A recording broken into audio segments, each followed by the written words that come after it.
Menon fade out అయిపోయింది అనుకున్నాం. ట్రెండ్లో అమ్మడి సినిమా కనిపించకపోయేసరికి సీన్ లేదనుకున్నాం. గురూజీ గర్ల్ ఒక్కసారిగా హార్స్ రైడింగ్ తో అలా ఎలా వెలుగులోకి వచ్చేసింది. గత 2 ఏళ్లుగా తెలుగులో ఏ హీరోయిన్ కు సరైన హిట్ లేదు. లీడింగ్ గర్ల్స్ అంతా పక్క స్టేట్స్ కు పోవడంతో ఉన్నవారితోనే సినిమాలు చుట్టేస్తున్నాం. ఈ ప్రాసెస్ లో సంయుక్త మీనన్ కు 2-3 హిట్లు పడేసరికి లీడింగ్ బ్యూటీ అయిపోయింది. ఈవెంట్స్, స్టేజ్ ఫంక్షన్స్ లో దర్శకులకు ఇచ్చిన సైన్లతో కాస్త ట్రెండింగ్ లోకి వెళ్ళింది. గత 6 నెలలుగా సంయుక్త మీనన్ పెద్దగా నోటెడ్ అయింది లేదు.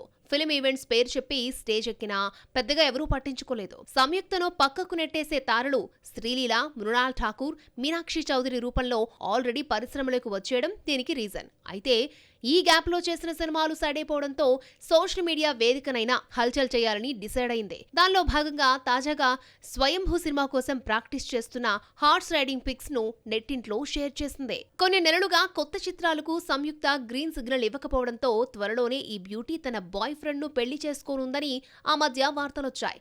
ఈ రూమర్స్ ను ఇప్పటి వరకు అమ్మడు ఎక్కడా కొట్టిపారేయలేదు. ఇలాంటి తరుణంలో హార్స్ రైడింగ్ సీరియస్ గా నేర్చుకుంటూ స్వయంభూతో తెలుగులో మళ్లీ ఫామ్ లోకి రావాలని చూస్తూ కెరియర్ పై కాన్ఫిడెంట్ గా ట్వీట్ చేయడం చూస్తుంటే పెళ్లి రూమర్లను కొట్టిపారేసినట్లే. అలాగే అమ్మడు ఇంతటి కాంపిటీషన్ లో మళ్లీ ఫామ్ లోకి రావాలంటే గురూజీ బ్లెస్సింగ్స్ ఖచ్చితంగా ఉండాల్సిందే. పైరవీలతో సంయుక్త ఎలాంటి ప్రాజెక్టులను చేజిక్కించుకుంటుందో చూడాల్సిందే.